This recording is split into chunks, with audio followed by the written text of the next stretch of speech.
Hello everyone, and welcome to Chapter 7 of Imperialism, the Highest Stage of Capitalism by Vladimir Lenin. Today, as I said, we're going through Chapter 7, which is Imperialism, a Special Stage of Capitalism. So Lenin's going to expand on the argument that he's been making in the past few chapters, that this is a new stage of capitalism, and he's also going to critique Kotski, who was sort of a social democrat, sort of what Lenin called a bourgeois opportunist. And honestly, politically, even though obviously the context of the situation are different, so you can't really compare them, Kotski's positions are sort of similar to Bernie's. And I'll talk about that later. But so Lenin's going to start out saying that imperialism emerged as a development and direct continuation of the fundamental attributes of capitalism in general. And capitalism reached a high stage of development, and fundamental features of capitalism became their opposite. So if you're familiar with German philosophy and sort of the tradition that Marx and Engels and Lenin come from, it's Hegelian. So it's you might have heard the term dialectical materialism. And dialectics, without getting too big into it, is essentially the interpenetration of opposites. Opposite things collide, and then something new is created after a struggle. That's how history works. It's the biggest oversimplification ever, but I'll give you an example of how it works. And Lenin is using dialectical materialism to explain how capitalism becomes a larger stage, or a separate stage. So, an essential characteristic of capitalism in its original stage is free competition, right? And you still hear capitalist ideologues talking about this. Capitalism is free trade, free competition. But Lenin's going to say, as capitalism develops, because systems are in motion, right? They're constantly changing. They don't stay stagnant, right? You don't stay as a system with a bunch of small businesses who trade with each other and have mercantilism. It develops, and these businesses grow, and in the market system, they kill each other off, right? And they seek to monopolize, because these are all private institutions seeking their own personal gain. So they want to kill off other institutions in the market, and they're going to monopolize. So that original fundamental component of capitalism, the free competition, dialectically transitions into its opposite, which is monopoly capitalism, which is no free competition, which is where the markets are dominated by conglomerates, corporations, banks, and trusts, which is, in today's stage, this is Lenin writing about this in 1917, in today's stage of capitalism, this is much further developed, which we're going to talk about more too. So, free competition and banks and industrial capital signifies the unity of the banks and the industrial capitalists are what signifies this new stage of capitalism, which is, of course, is what Lenin calls finance capital, the merger of banks who allow for the movement of money around easily with industrial capitalists and really any capitalists and financiers and speculators looking to expand their capital overseas. Now, rather than colonialism by nation over nation, monopoly syndicates and cartels are who seek territory, who seek to colonize each other. So the easiest way to explain this, everyone tells you Iraq was for oil, right? So they gave us political motivation for going into the war. They gave us political propaganda, right? Saddam's a dictator. He has WMDs, his human rights abuses. Don't you care about the Iraqis?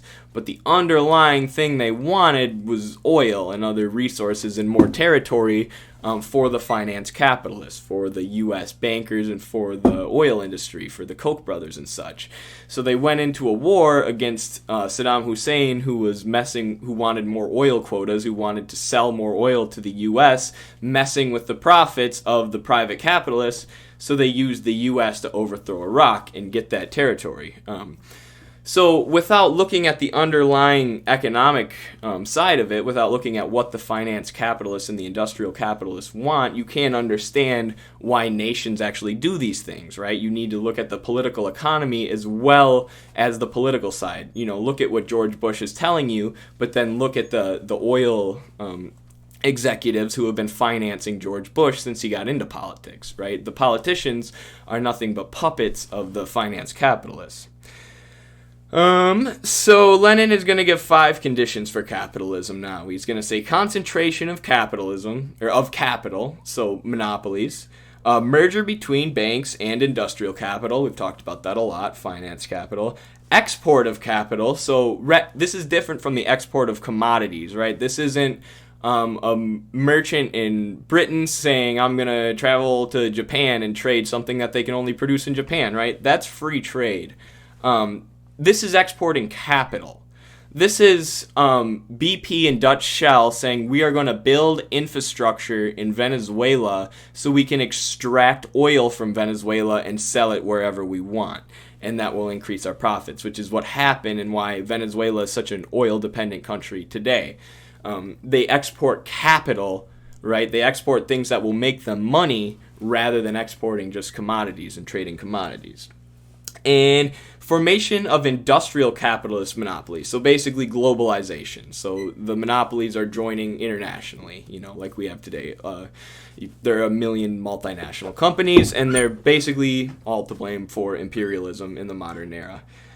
And full territorial conquest of land. So this means every single piece of land has now been divided, so the capitalists are going to fight each other over it. Like what we had with World War I and the Spanish-American War, all the imperialism of Lenin's time. That's going to change a little bit, in my opinion, and I'll talk more about that later. But yeah, at Lenin's time, this was a very accurate analysis. Countries were fighting each other over colonies, and they were exporting capital into these colonies. So this is undoubtedly a special stage, Lenin says, and another good explanation of dialectics, and to think how Lenin's arguing here. Think about water, right? You have a cup of water, and if it's 60 degrees and you lower the temperature 1 degree every time, the water is going to get colder and it's going to change, right? It's going to change its substance because it's going to have the absence of heat. But once you take enough heat away, which is like, 32 degrees Fahrenheit or whatever? I don't know. I'm in the U.S. It freezes, right? So once it's changing, but it's not becoming something new. But eventually, once you hit a certain amount of change, it freezes and it becomes something different. And that's what's happening with capitalism. It's developed and developed and developed, and now it's something different from what it fundamentally was, which was this free trade, and now it's the domination of monopolies, the exact opposite of what it originally was and what it intended to be. So, and Lenin says it can't be definitely established, but when this occurred, but it can be proven by macroeconomic statistics, and I've spared you a lot of Lenin statistics because they're, I've just given a brief explanation of them, but go read the book for yourself if you want to understand how in the from 1850 to 1917, when Lenin writes this, how capital concentrated, and of course that still happened today. It's very well concentrated in the West, and now the East is looking to kind of grow out of that with what China's doing in the Belt Road Project and whatnot, and we'll talk about that a little bit later too. So Lenin is now going to start critiquing Kotski. And Kotski's the leader of the Second International, and he's Lenin's intellectual rival, if you can call it that. Lenin kind of owns him all the time. And then he's also his political rival. And Lenin accuses him of being an opportunist, right? You're just hopping on this revolutionary movement to enrich yourself, but you're allied with the capitalists, and your analysis is wrong, right? So in some ways I compare him to Bernie, but also it's not like Bernie, because at the time, this was revolutionary Russia, and Kotski was advocating for Bernie-style policies, whereas Bernie is advocating for policies that get him called a radical communist. But it's kind of funny that their policies are sort of similar, but if you ignore the historical context, of course. Sorry, that's just me rambling about Bernie. Back to the book. So, Lenin criticizes Kotski, and Kotski says imperialism is not a phase, but a preferred policy of finance capital, okay? So, Kotski claims to be a Marxist, and Lenin is going to say this is an un-Marxist view, right? This is not a policy. These countries are always going to resort to violence in order to fight each other for more capital. They're always going to put the expansion of capital over their ethical interests, right? Whereas Kotski believes this is just a bad policy, and if they get the right people into government, they can kind of stop all the wars. This is where I see it as a similar thing to the American progressives, right? If we just elect enough good people, we can stop the empire. Like, the military-industrial complex and the finance capital in this country is too powerful. Even if we would have got Bernie elected and elected a bunch of progressives, the wars would continue. There wouldn't be too much they could do until you really start to build socialism and really start to nationalize some of these industries, and take the power out of the hands of the folks like the Koch brothers. But obviously they're not going to go down without a huge fight. So this is me agreeing with Lenin here. And Kotski's theory of imperialism is that industrial capital is looking to annex agrarian regions, and this is what causes imperialism. He thinks countries with highly developed industrial capitalists are going to countries with a lot of agriculture, and they're taking them over. Using their superior industry. Lenin says this is a simplified and worthless argument. It doesn't consider monopolies, cartels, trusts, and all the aspects of finance capital, which in his definition of imperialism are essential to imperialism. And of course, I think this is right. I mean, there's a million examples of wars that have happened since this has been written that weren't just industrial countries going into agrarian countries and destroying them. Obviously, World War II. So, Lenin says it's not industrial capital alone. It's when banks merge with industrial capital. And as an example for proof, he says in France, there was a time when their industrial capital was sinking and decreasing while their banking sector was going up. And this is a time when they acquired more colonies and had a more brutal expansionist policy of imperialism. Clearly, it's a simplified view to think it's just the industrial capitalists. I'm kind of zipping past this part because it's a little bit relevant today. It's interesting stuff, but there's more stuff I want to get to that's relevant to right now. So Lenin says capitalists won't discriminate about what they'll take. They'll take everything, right? They're not... Sorry, y'all, my phone died. So Lenin was saying that capitalists don't discriminate what they're going to take, right? They're not just going to target agrarian countries. They're going to target wherever they can increase their capital. And Lenin's going to quote Hobson, who's somebody who Kotski says has a purely political view of imperialism. So Lenin's going to say Kotski's view is political, and it's not taking into account the economics. And Kotski's saying, no, Hobson thinks that, right? Hobson is the one who has the overly political view. And Lenin quotes Hobson, who says... he explicitly says imperialism happens in capitalism when finance capital overtakes mercantilism and free trade. So Hobson, the guy who Kotski is saying has this wrong view where he's overly political, holds Lenin's view that it's actually the economic forces that are driving imperialism. A merchant...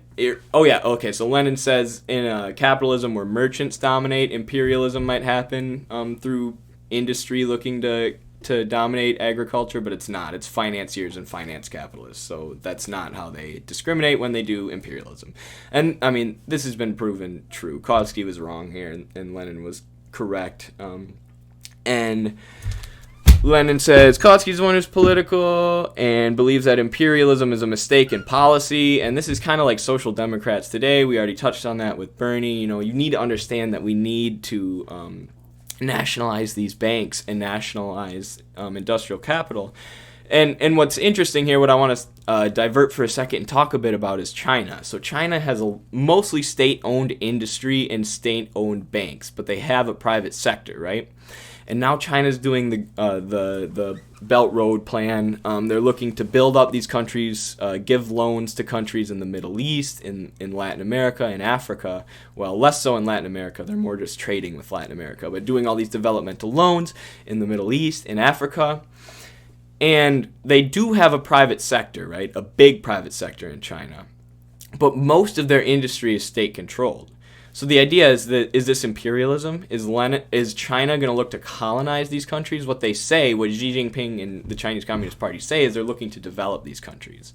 And the theory is that they're looking to challenge Western domination, right? They're just going to try and take over the capitalist economy, using some of the tactics of the West by opening their country up to finance capital, and then they're going to expand their influence and develop all these countries who the U.S. has been colonizing and keeping down for years. And then that will challenge the West and potentially cause the U.S. empire to not have the power that it's had for the last 70 years. That's the idea, but then, of course, the critique of that is, what if China is just state capitalist and the capitalists control the CCP, or the CCP doesn't stay true to their ideals and they just colonize the world the same way the U.S. did. So that's the nuanced opinion on China, and there's arguments for both sides. You know, there's arguments. I would argue that China hasn't been doing imperialism thus far. when you just look at the macroeconomic statistics coming out of the countries where they're doing these development loans. It looks like they're actually just trying to develop them. But that's a topic for another day. I just think it's really interesting here looking at Lenin's example of finance capital, which is industrial capital tied with banking capital. And given that China and the Communist Party have control of their industry and their banks, how's that going to affect what they do with their foreign policy? So this is very interesting too here. So Kotski says that eventually we're going to have super imperialism or ultra imperialism, where all the world powers will join and we'll have a capitalism without war, right? Finance capital will just get to this point where there's like one international bank or trust, and it kind of just rules all of them. It almost sounds like QAnon people, what they think is happening right now. And Kotski says that eventually the Western countries won't be fighting each other anymore, and imperialism will be complete, and we'll just live happily under imperialism. And one of the things this ignores, that Lenin brings up a different point, but what I think this ignores is that the countries being colonized are going to have something to say about being colonized, which is what we're going to see, especially post-World War II, and they're going to fight back against these Western imperialist powers. So Kotski has a really Eurocentric view here, but let's go into what Lenin said, and then I'll expand a little bit on that. So Lenin lays out the current great powers, where finance capital has been developed and they're already colonizing other countries. So this is Central Europe, British, Russia, East Asia, and the U.S. And he says the struggle for South America is becoming more acute. So these countries are starting to fight amongst each other for the division of South America, and they've already been fighting for the division of Africa and Southern Asia. And he says that capital is being exported to the developing countries, right? We already talked about this. Not just trade, they're exporting capital to these countries, and Lenin has a whole chapter on this, the chapter on export capital, which of course we covered already. So he's going to pull out some statistics showing the pure amount of land that capitalist countries have laid railway on as they've continued to develop.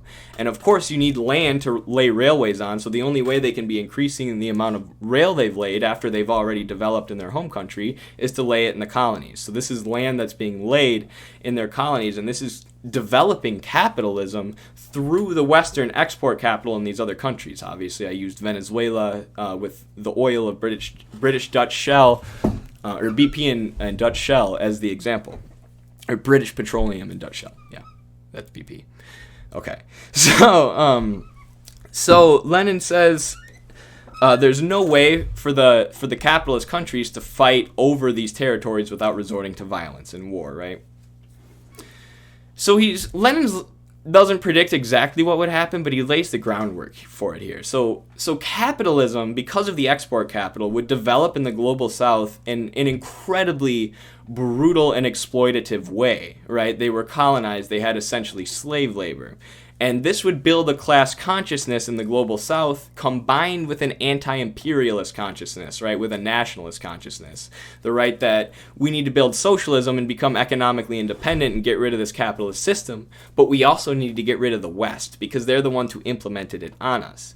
And Kotski's description of super-imperialism in a way had something right, in that post-World War II, all the fighting happened in Europe and on the Soviet Union's borders. So the U.S. had been set up as this economically dominant country, with the exception of the USSR. And this began the Cold War, in which the USSR tried to build the class consciousness of the global South and fund these revolutionary movements.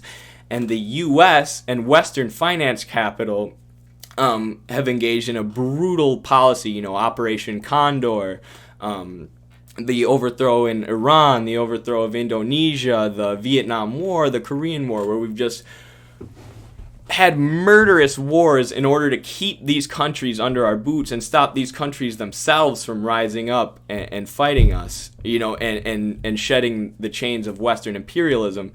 And the finance capital has just begun using these international organizations like the UN, NATO, the IMF, the World Bank with their structural adjustment programs to try and keep these countries as colonies.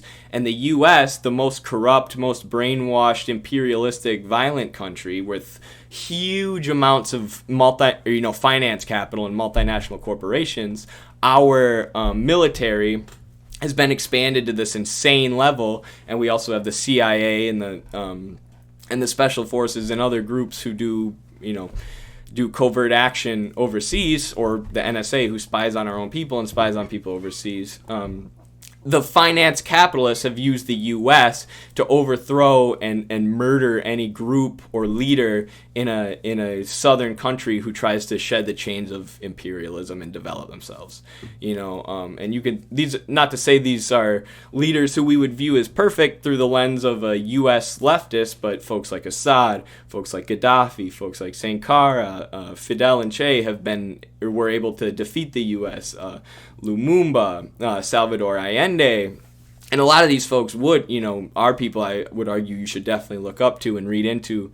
But they've been brutally murdered and exploited by the U.S. And the only countries who haven't given into this imperialism and have forged ahead and made their own path are countries like the DPRK in North Korea, where they're heavily militarized and the government controls all their media.